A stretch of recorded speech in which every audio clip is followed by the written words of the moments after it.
Thanks, everyone. So I'm Richard Herskowitz. I'm director of Cinema Pacific, and almost every year of Cinema Pacific we do a collaboration with the museum in which we kind of expand you know, the traditional idea of cinema as a theatrical experience to not just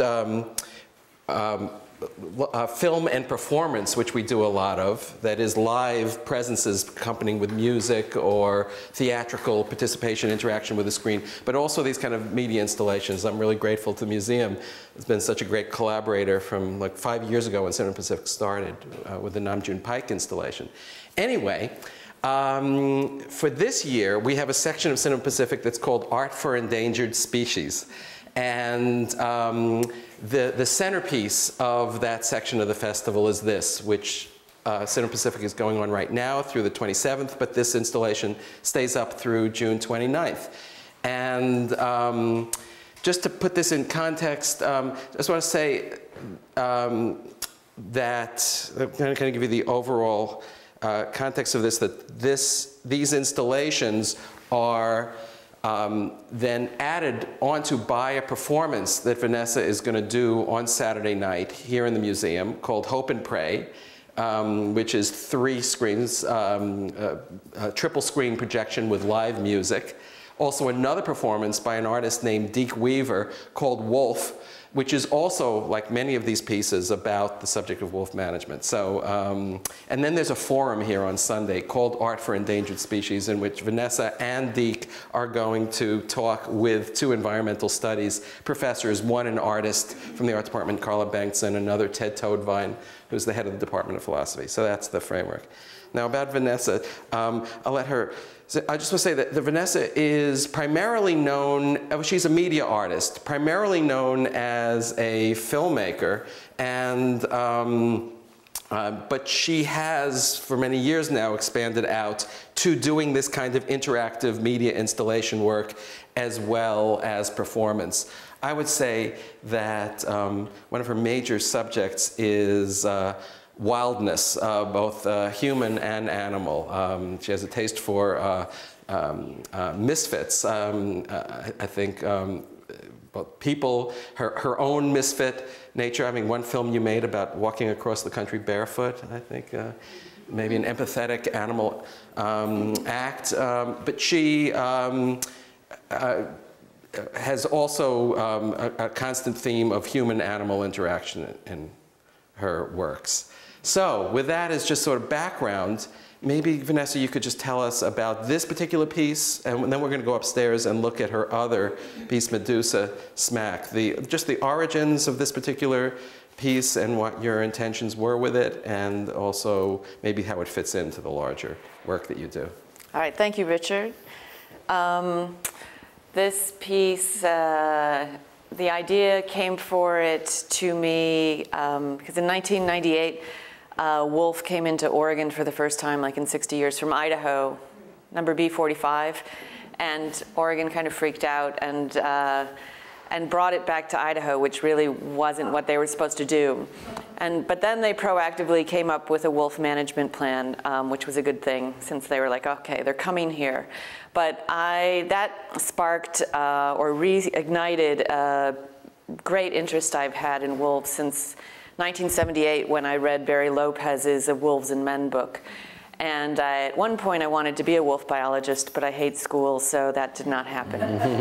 And but when that wolf came to Oregon, these meetings started happening, and I rode my bike out to Troutdale and went to this meeting, and there were these wolf biologists there, and I totally got on fire again, and I was like, I should go become a wolf biologist. And I actually called up some schools. I don't even have a high school diploma, and was like seeing about going to school. And within 24 hours, I came to my senses, and I was like, no, I should just make a movie about wolves and hang out with all the wolf biologists. So that's what I started to do. I started to drive to Montana every year, where there's this big wolf conference, or used to be, that happens for 3 days, and all the wolf biologists do their PowerPoint presentations. And I also shared with them my work that I was making. And I went up to Canada. There was a World Wolf Congress, and I met with ranchers and Native Americans and environmentalists, all these different people, and I'm still working on that film. Small work in progress part of it will be shown Saturday night as well, along with the 3 projection piece, Hope and Pray. And Pray is spelled P-R-E-Y. So at one of those meetings, I was there and I was listening to the scientists talk, and they were saying how 9 times out of 10 wolves do not catch the prey that they go after. And that would be like, you know, us going to a refrigerator 9 times out of 10 and having it being empty. And so that's where this idea came to me to make this piece. And there's 10 refrigerators here, and 9 of them have televisions inside of them. Each of them has a different loop on it, anywhere from 18 seconds to 3.5 minutes long, that was shot in Yellowstone National Park in the wintertime, and 8 of them have chases that end with the wolf not catching. One of them has the wolves taking down an elk calf, and one of these fridges, I don't even know which one because I just walked in the room, is empty, and it just howls when you open it up. And Hunting Requires Optimism, I got the title from reading an old hunting book. I think, are there any other questions about this piece?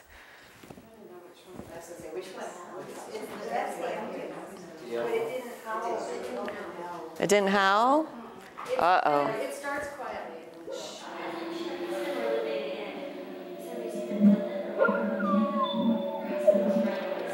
So obviously when you bring children through right here, they can open the refrigerators. Yes. And this piece doesn't work unless people open the refrigerator. So it's one of our only touch pieces. And I also like the contrast of the way that we just stand very immobile in front of a fridge, or at the grocery store even, we barely burn any calories going to get our food. Yet we're standing here watching these chases that go on and on and on, and 9 times out of 10, they don't, you know, they might get their rib cracked by a kick from an elk or something, and they don't even get their food, and how easy we have it. I like the juxtaposition of people just standing immobile, like you would if you're looking for a beer or some cheese or something. Where'd you get the footage from? The footage is shot by Bob Landis, and he lives in Gardner, which is above the north entrance into Yellowstone. And I originally met him at the Wolf Conference, and it's almost like dessert every year. You get to see Bob Landis's new footage that he shot that year. And I first asked him for some, because he also records audio, for some sounds of ravens flying and making noises for another film I made. And then he was like, yeah, you can use anything as long as it's not on TV, because he makes National Geographic films and things like that. But he does sell footage as well as a business. He's probably the most patient person I know. He gets up at 3, 4 in the morning and goes into the park. Other photographers follow him because they know he's going to get the good shot. And he will spend hours and hours and hours just standing and waiting for that amazing thing to happen. When I asked him for the footage for this piece, which was the second time I worked with his product, I said, okay, it's not going to be on TV, it's going to be in refrigerators. And he was like, okay, although it is on TVs, but in refrigerators. Yeah, Bob Landis is really incredible, patient. And just his footage, a lot of his footage is in the 3-screen piece that's showing Saturday night, which is about wolves, coyotes, elks, ravens, eagles, and bison. And I have seen that piece many times. And there's 2 shots in it that just always blow my mind and take my breath away. That I am just so, he is like at one with the animal when he's filming them, I feel like. Yes?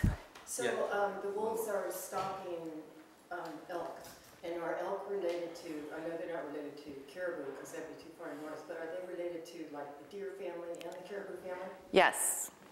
Yes. We have to go up to the next installation. Quiet. Vanessa's going to tell us about this installation, Medusa Smack. I like looking at jellyfish, And I also kept reading about different things in the last few years about jellyfish. For instance, on the Oregon coast, there's all these dead zones appearing where everything dies and does not live within it, but somehow jellyfish just like proliferate there. And also jellyfish clogging up cooling towers for nuclear reactors, and that they're just like taking over the ocean, and that they actually never die either. So I was learning these little bits about it. But then also whenever I'd go to an aquarium and look at them and stand in front of the aquarium that they were in, I'd always think, why can't I watch them longer in a more relaxing way? And so that's how this piece came about. And there's actually a really great score that we can't hear right now in the room that's by the musician Tara Jane O'Neill. And it's made, it ties back to this museum because you guys own this Harry Bertoia sound sculpture, which I experienced many years ago here. And it's a block of wood with a bunch of metal rods in it that you can hold together and let go, and then they all clang with each other. And then when I heard that, I thought of Tara Jane O'Neill. I thought she would really like that sound before I even had this jellyfish idea, because she likes Balinese kind of chime music as well. And then later when I decided to make the jellyfish piece, I remembered that and how I thought that clanging noise, the undulating of it, would go really well with the jellyfish movement.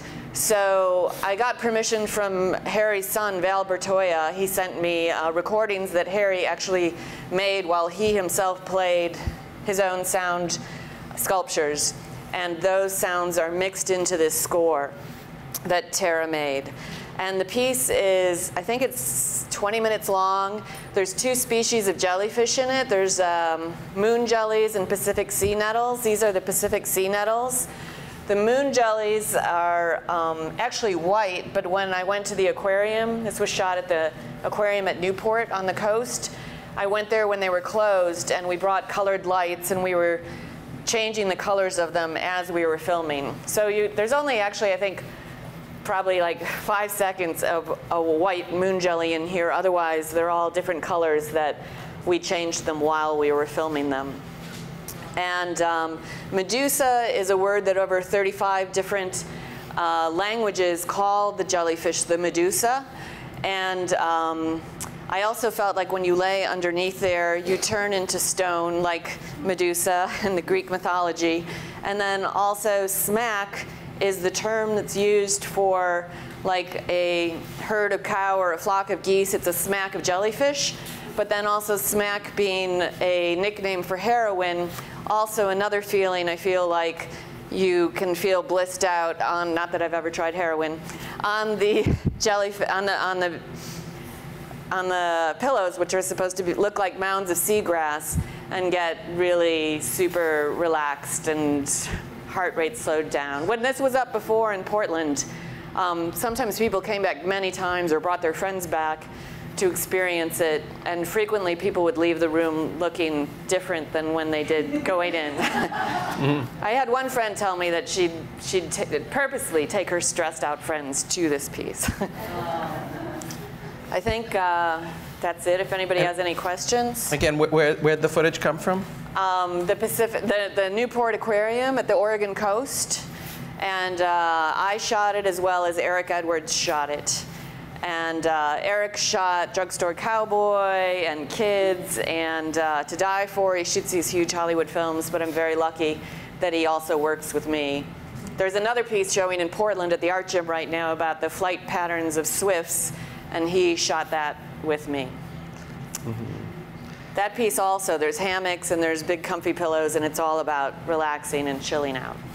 And we will raise the sound probably tomorrow, so you'll really hear the Bertoia pieces. Yeah, you can't hear it at all. Quiet. You can hear a tiny bit, but it's much louder than this. So don't be surprised if you come in here and you hear a really loud piece. But it's still soothing. And it works either, you know, standing out like some of you are, or lying down inside at it. And it's the same projection from each projector, the same image, but it's just kind of yin and yang, flip-flopped. And so in a way, it becomes more abstract. That way, to me, more like art. You are coming back to give a talk, I think. Yes. Do you remember the date? It's May, I don't know, 10th or 13th or something. Calendar. So Yeah. get that. Thank you. Oh, maybe it's May 20-something. All right. We'll figure it out. It's in there. Okay.